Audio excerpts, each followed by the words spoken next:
All right. Hi, everybody. This is Clarissa at FRAC. I am sorry that we are starting a little bit late today. We had a few tech issues, as it always goes with everyone working remotely. So thank you for your patience. So we are going to go ahead and get started with today's event because we have a lot to cover.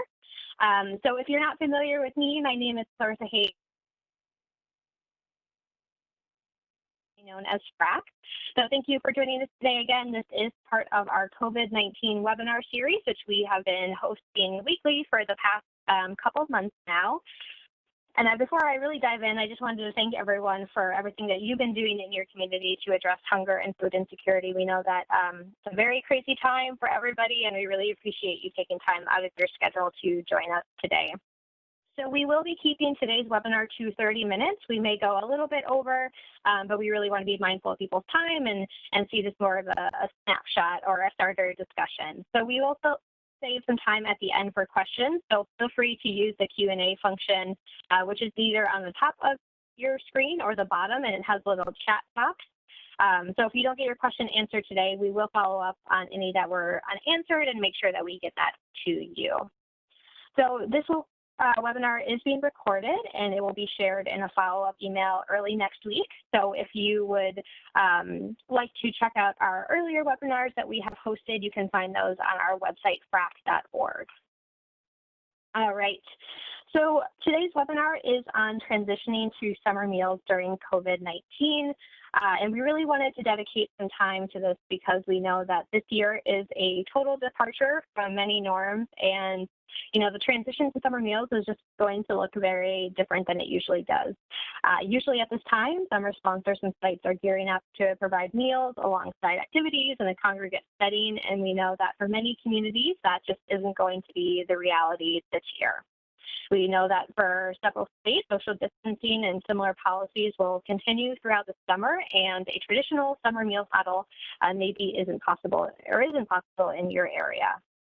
So fortunately, we heard late last week that many of the nationwide waivers and that allow programs to serve meals to children safely during this time have been extended, which allow multiple meals to be picked up and taken home and consumed offsite. So I will be touching on those later on in the webinar, but I did want to mention that here first.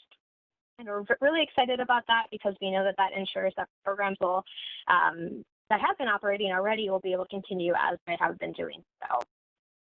So with that said, we are hoping to use this time to go over the waiver update like I mentioned, and then to hear from a sponsor that is a returning summer food sponsor who is going to talk about how their program started, what it looks like now, and how it will continue throughout the summer. And we have another speaker who's going to join, but unfortunately was having tech issues. So we to everybody who signed up for today's webinar. All right, so let's go ahead and get started. So like I mentioned, my name is Clarissa. I work at FRAC, and I'm going to be talking about the waivers and the update that we have there. And then I'm going to turn it over to Amanda Schmidt from the Monroe Family YMCA. She is the Social Responsibility and Community Outreach Director there. And then unfortunately, Linda was not able to get her audio working, so she is with Durham Public Schools. And again, we will make sure that any resources or information from Linda is shared after today's event. So I would just flag again, if you have any questions as we go through, feel free to add those to either the chat box or to the Q&A function. You have your choice of however you would like to ask that question. All right, so I wanted to kick us off today by talking about the status of the nationwide waivers. So as you probably know, USDA has issued many waivers and flexibilities over the past few months, which make it easier for programs to serve meals safely as communities respond to the pandemic. So last Friday, May 15th, USDA did extend 4 nationwide waivers, which were originally slated to expire on June 30th or earlier. We know that many of you on the webinar today worked with your state agency and members of Congress and others to advocate for this extension. So thank you for your hard work. The extension of these waivers will be critical to ensuring continued participation. So I'm going to go over these quickly, and then again, if anyone has any questions, I'm happy to answer those. So the first 3 that you see here on your screen have been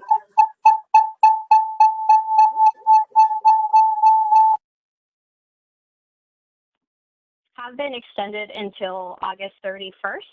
So that includes the non-congregate feeding, which, as the name suggests, allows for meals to be eaten off-site, so not in a congregate setting. So that's a really key one for making sure the meals are being served safely. The next one that got extended is the parent-guardian pickup, which again is pretty straightforward, but allows parents and guardians to go to the meal sites and pick up those meals without having the children present.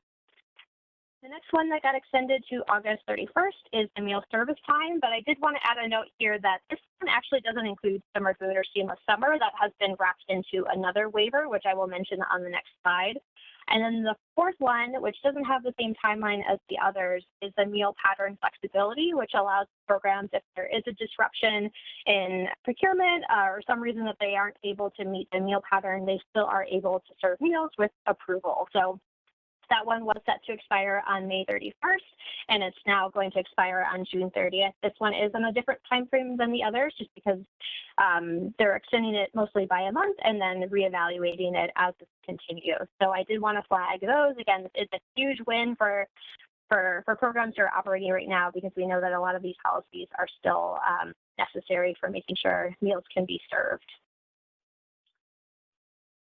All right, so I did want to also mention, so these are other waivers that have been extended through September 30th, and these are waivers that were previously rescinded through a process earlier in October 2018.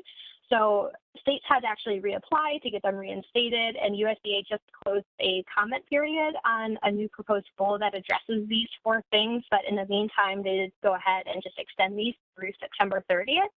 So those waivers, and again, states do need to opt in or opt in to use these. So I would just make sure that before you make any changes to your program, you're checking in with your state agency to confirm. So the first allows closed enrolled sites to use area eligibility data.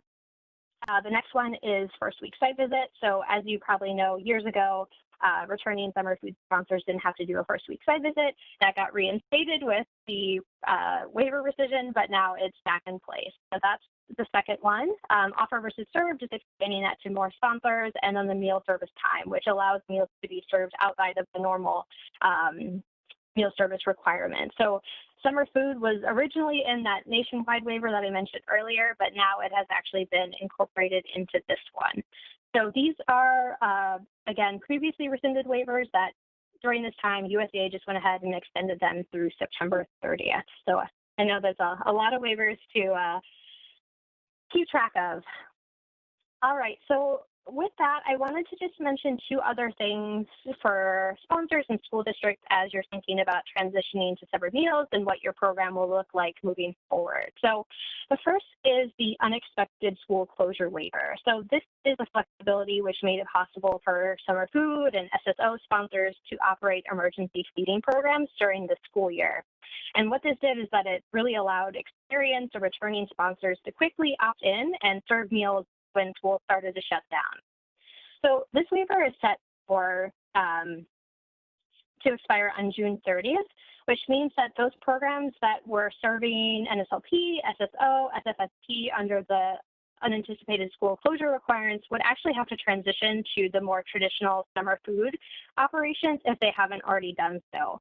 So the waiver, this unexpected school closure waiver did waive the federal requirement that summer applications be in by June 15th, but your state might have a date set for those outside of that federal requirement. So with all that said, I would just make sure to check in with your state agency about what is required. So if you were doing emergency feeding, what do you need to do to continue after that June 30th deadline? Because of course you can go to summer food if you've already been doing that, but you may need to make a tweak to your application. You may even have to do like a training.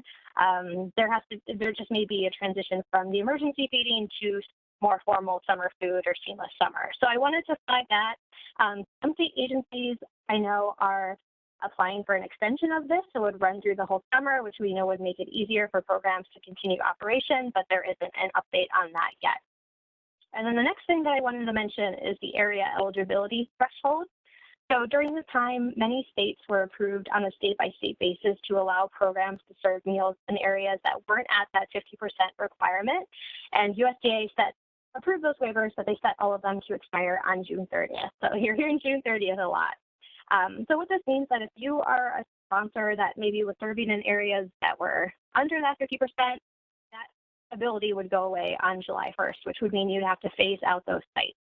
So again, many state agencies have been proactive and have been applying for an extension of this waiver, but I would just make sure if this is something that you have taken advantage of and you're using to serve more communities in your area, I would check in with the state agency and encourage them to apply for an extension. And we know that this is really critical because for many families who have lost jobs or have had changing economic situations, there's not really a mechanism right now to qualify for school meals. So to have this flexibility and to continue it is really important.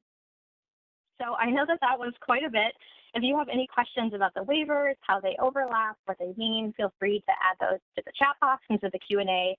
And I'll also flag too that on our website, on our COVID page, we are keeping a list of all the waivers and the changing dates and updating that as we can. So feel free to check that out if you want more background on these waivers.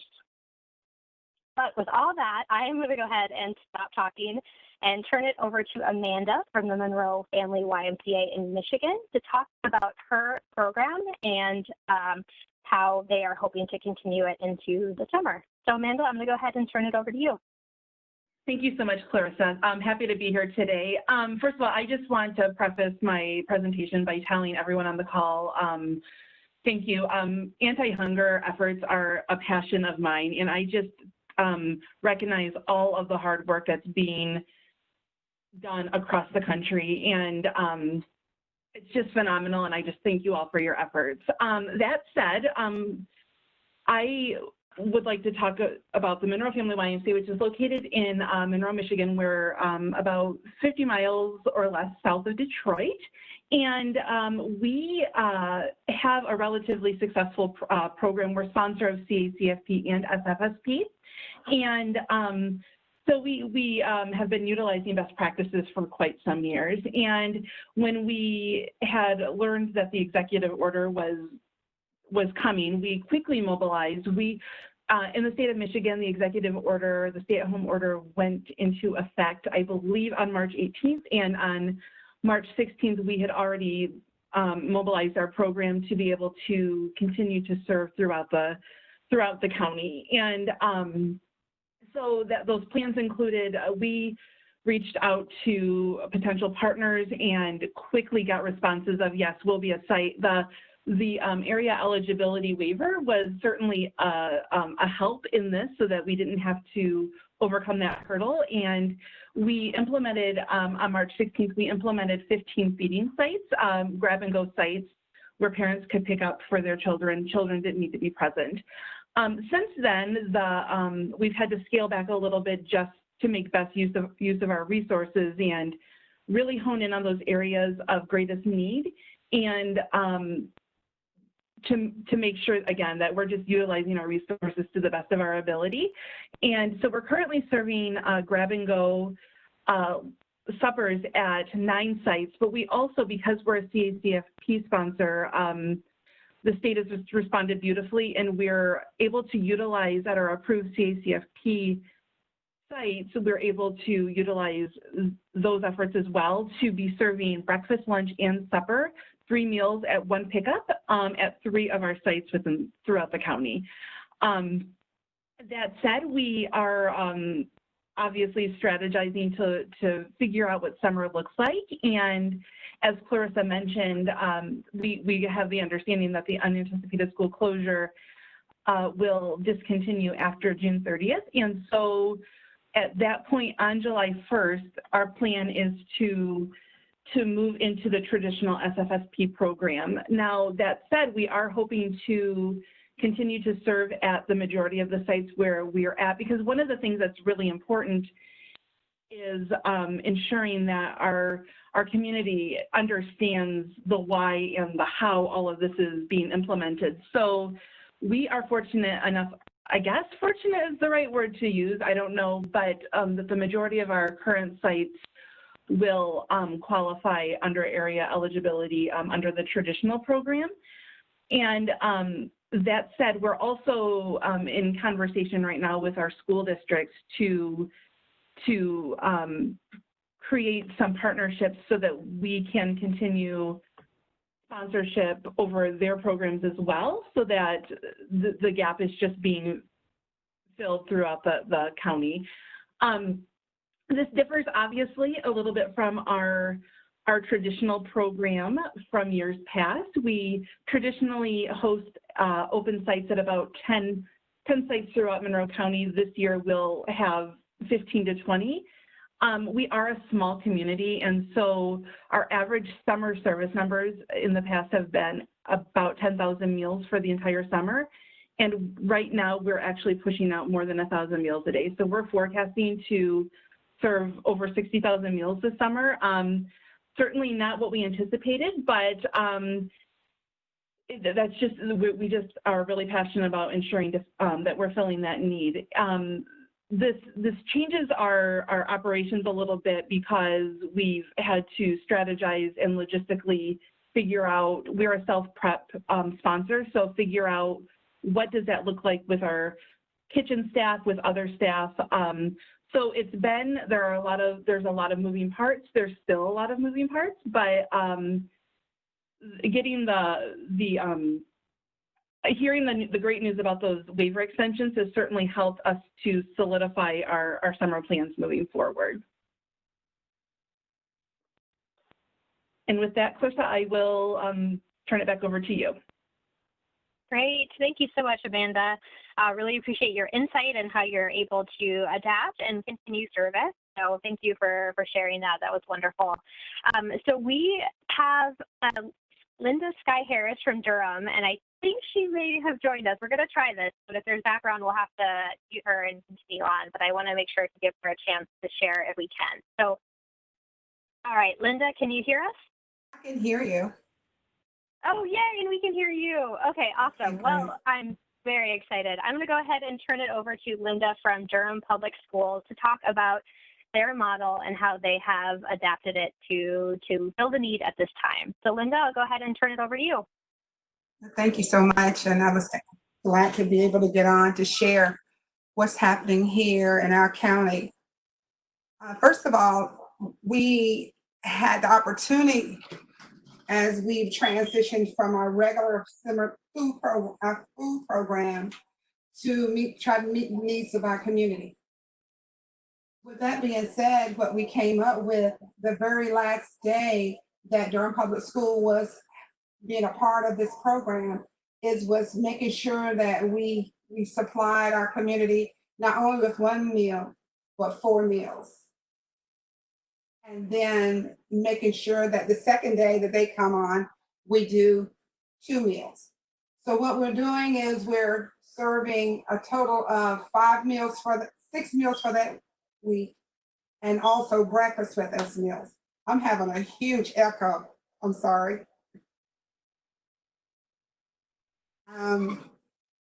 So what we have now is we're serving 24 sites, and they're all school-based sites.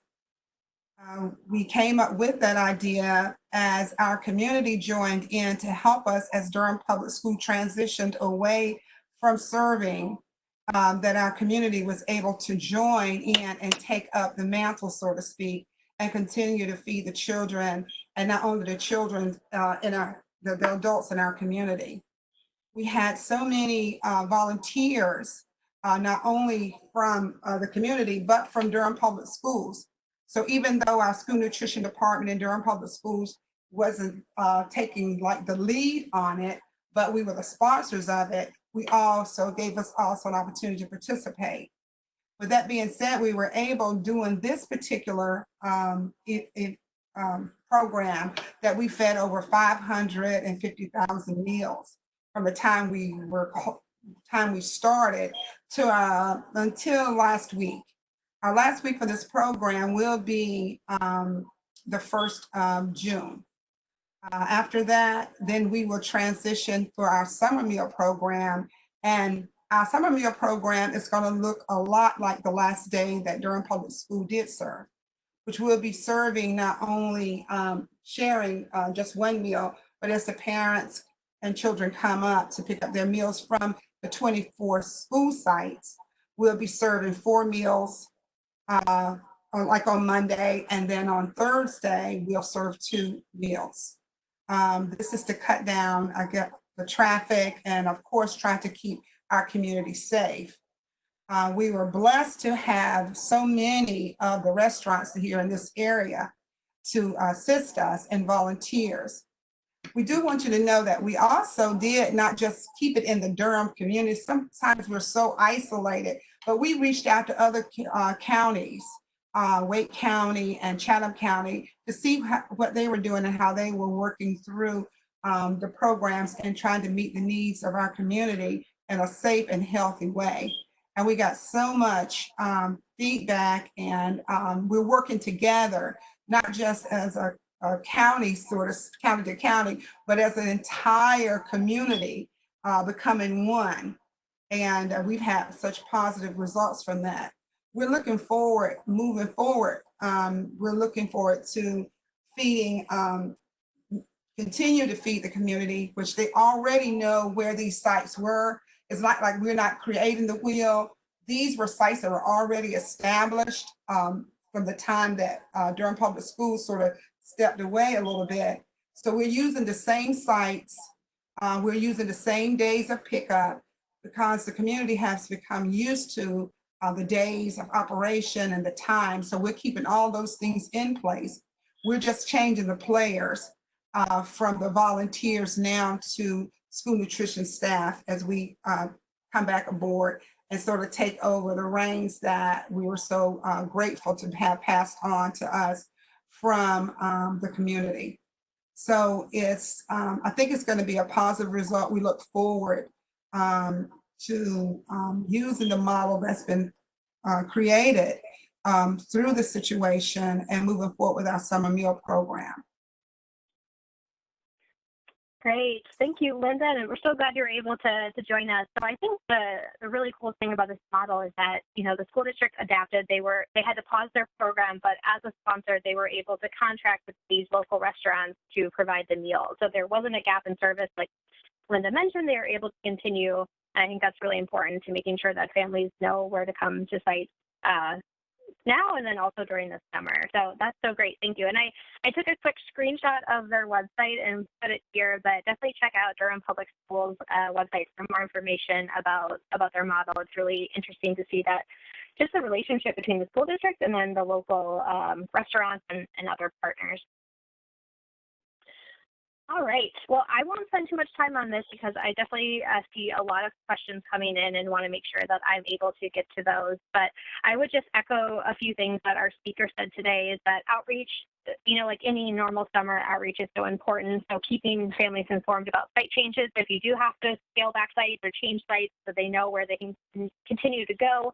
USDA does have a great mapper that they're keeping updated with meal sites. So if you're an advocate, it's a great resource to share. I know that some states are even doing their own lists and their own mappers. So whatever works for you to share the information, I think is best. But I would also just mention expanding partnerships. So we know just from our speakers today and from others that we've been working with the need to really reach out to schools, and food banks are really stepping in and helping here. Your anti-hunger organization can be a huge help. And then, you know, especially with these waivers and with the other flexibilities that we need, your members of Congress and elected officials can really help to elevate these issues, elevate what you need. So going to them and talking to them it's a really critical time to be doing that. And then I would just say, too, that with the extension of the waivers, there still are, you know, those flexibilities that many have become used to. So seeing how you can change your model and then just taking a look at your community. And I know a lot of sites kind of came up quickly, but is there time to kind of look at your community and see, are there any gaps? Are there any sites that maybe came on last year but aren't serving meals now? It's a good time to kind of take that look. So those are the things that I wanted to flag. And I also just say that we do have a resource that's about outreach, which I think is still relevant even during this kind of crazy time. So I have it linked here, and we'll make sure that everybody gets it after today's webinar. All right, so with that, I'm going to go ahead and get us started on a couple of questions. And if we go a couple minutes early or late, we'll make sure that everyone gets the recording. So if you have to hop off, but I'm going to go ahead and feed off some of those, and we will start there. All right, so there's a question. Any idea when USDA may start granting states an extension on the area eligibility waivers? Hard to plan summer feeding without knowing whether sites will be eligible. Yes, that's a great question. So at this point, we do know that a handful of states, and probably even more than that, have applied for an extension of that. We haven't heard of any state getting approved yet. So just so everyone knows, from FRAC's perspective, it's something that we're pushing on and we're doing advocacy around. I know that many states are doing that as well. So I wish I had a better answer, and as soon as we know, we can make sure to share. But I would just, first reach out to your state agency to see if there's any update there. And then second, your anti-hunger advocate could be a huge help too if you do feel comfortable, doing any advocacy around this. I think it's a really important time to do that, because we do know that, come July 1st, if a lot of these sites have to be phased out, it's going to be, just really awful for some of these families that have relied on those sites. So no clear answer on that, but once we know or once we hear anything, we'll make sure to share that. But at this point, I do know that many states, to begin with, almost all states did apply for that. So I know they know the need there, the interest is there. So we're feeling pretty confident that those states will ask for an extension. All right, so there's a question. Unexpected school closure expires June 30th, but non-congregate meals don't expire till August 31st. How would it be a normal summer food in July and August? So that's a great question. So basically, during unexpected school closures, many were already doing, a version of summer food. They were able to opt quickly into it. So your operations would continue in July and August. You might just have to do, an application. You would just have to do the same thing you do for a normal year. So some states are doing it differently, where you just have to go in and maybe update your site, update your budget. Some are actually requiring like a training if you haven't done it, because you've been doing emergency feeding. So you can still continue. Everything will be the same. You'll just have to kind of formalize that operation of summer food, if that makes sense. So if you have any questions about that, I would highly recommend, again, checking in with your state agency, because they are, these waivers just got extended on Friday. So I know a lot of states are still trying to work out how to make that transition happen and how to work through that. So they would be your first best bet. So a lot of more questions about area eligibility, which again, states are applying for an extension of those.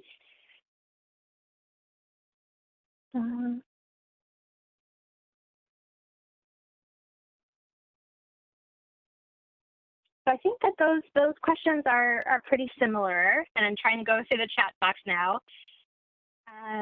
So this question is for Linda, actually. It's great to see the local restaurants stepping up to assist. Do you think there is a need for restaurants to assist summer feeding to extend reach? So Linda, if you want to. Okay, at this particular point, I don't feel that it's necessary for them to join in as far as food, because we do have that available.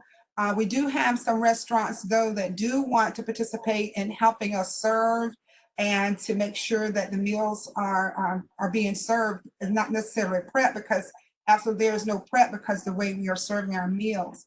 But they have been an avenue for us to help persons that are not able to get to the sites. So being that we're not using the restaurants as far as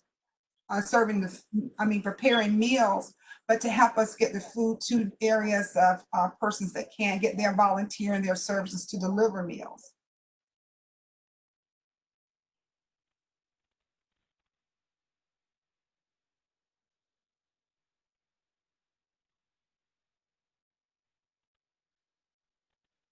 Can you hear me?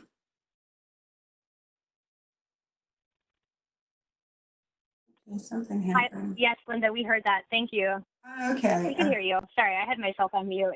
Okay, I'm sorry. I was just reiterating that I think the reason I had said that is because they're using their vans to help us to deliver meals. Right, right.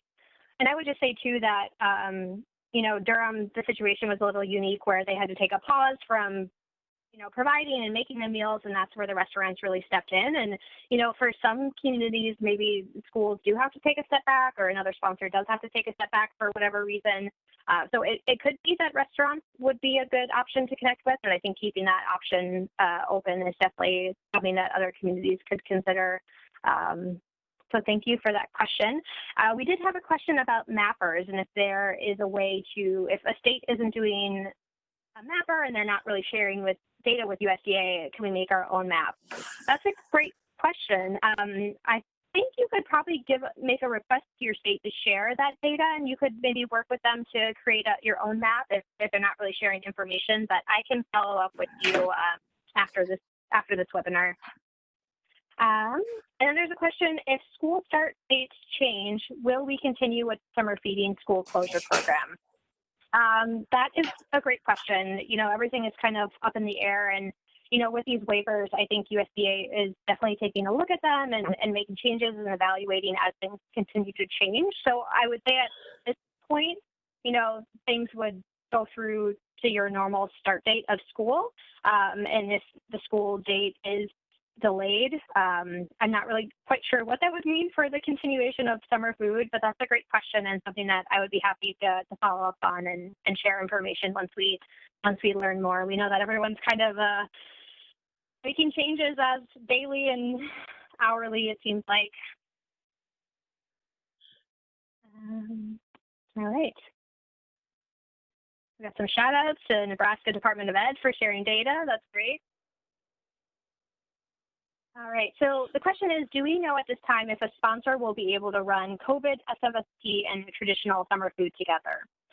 So I think here, I mean, they're not necessarily separate programs. You know, there is this option now to do emergency feeding, and it really, the unexpected school closure made it possible for sponsors who have already been doing summer food or SEMA summer to quickly just kind of step in and start operations. So the idea would be, you know, if that waiver does go away on June 30th, you would just kind of switch over to summer food formally, but you would still have the waivers that have been issued, so like the non-congregate and the parent pickup. So those things would still be good through August 31st. You would just need to formally transition to summer food because, you know, under unexpected school closures, that wasn't the formal title of it. So we can provide more information with a follow-up, but I know that question came up quite a bit. But for the most part, state agencies are hoping to make it easy. So, you know, even if you do have to move into your summer food program, you know, some are just asking you to make changes. Not everyone is making you do the mandatory training or anything like that. So, okay, well, I know that we are over time, and I want to be just respectful of everybody's time because this is scheduled for 30 minutes. I will make sure, if I did not get to your question over the line, to go back through and make sure that gets out in the follow-up. But I just wanted to quickly highlight the resources that we have on our website. So we do have a COVID page that we're updating daily. We have our summary of nationwide waivers that I mentioned, and then other things as they come up. I did also want to mention, I know we talked on our last webinar about pandemic EBT, which is an option that came out of, you know, relief legislation that gives states the opportunity to provide families who get free or reduced price meals, EBT card with benefits so they could buy food at the grocery store. So at this point, I think we're up to 34 states. I'm hoping someone didn't get approved while we've been on today.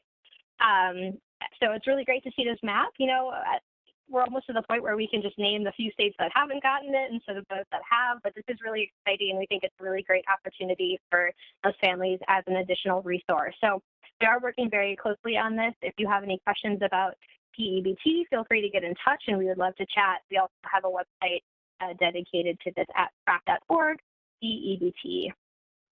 All right, and then we do have a community eligibility webinar coming up. I know it's hard to put your brain into CEP land, but those deadlines, although extended, are coming up. So feel free to register for that. And in closing, I just wanted to thank Amanda and Linda for joining us. Thanks everyone for working with us through these tech issues. We hope this webinar was helpful. If there's anything that FRAC can do as you move forward, feel free to give me a call or send me an email. My email address is here at the bottom. And yeah, we're looking forward to helping you as you continue your summer food program. And we hope everyone stays well. So take care. Thanks for joining us, and we'll see you soon.